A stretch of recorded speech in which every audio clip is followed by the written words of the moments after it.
Je m'appelle Ariane Lagère, je travaille chez Sharemundo depuis plus d'1 an. Je m'appelle Claire Davoine, je travaille chez Sharemundo depuis bientôt 3 ans maintenant. Alors, un projet devient complexe dès lors qu'on partage de la donnée à des dizaines, voire des centaines de personnes, que ce soit des personnes en interne ou en externe. On a tendance à penser que c'est souvent une question de budget ou de taille du projet, mais c'est un petit peu plus subtil que ça. On doit faire très attention aux risques que cela représente en termes de confidentialité, de sécurité de la donnée. Par exemple, on a conscience quand on partage un document à certains sous-traitants que potentiellement ce document va être partagé avec d'autres sous-traitants avec lesquels ils travaillent sur des parties spécifiques du projet.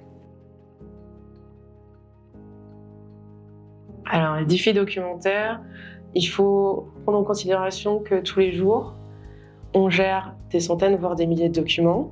On doit aussi respecter des normes de conformité que l'on gère sur parfois des bases de données multiples. Le vrai défi, c'est que la bonne information arrive à la bonne personne, au bon moment, sans complications et sans créer de frustration. Donc la question du timing ici, elle est très très importante. On doit faire attention de respecter la date de réception d'un document parce que si elle n'est pas respectée, cela potentiellement entraîne des retards sur le planning et potentiellement un surcoût au niveau du projet. C'est important, on ne gère pas de la même manière 40 documents dans une base de données quand il y a un retard qu'un retard sur une base de données où il y a des centaines voire des milliers de documents. On doit s'adapter. J'ai en tête un projet où un simple défaut de conformité a entraîné un retard, des pénalités financières et surtout une confiance qu'il a fallu reconstruire.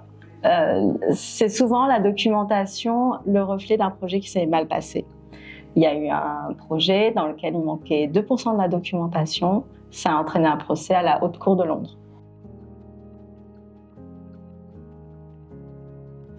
À mon avis, ce qui est mal fait, c'est de vouloir gérer l'ingénierie du futur avec des outils dépassés et éparpillés.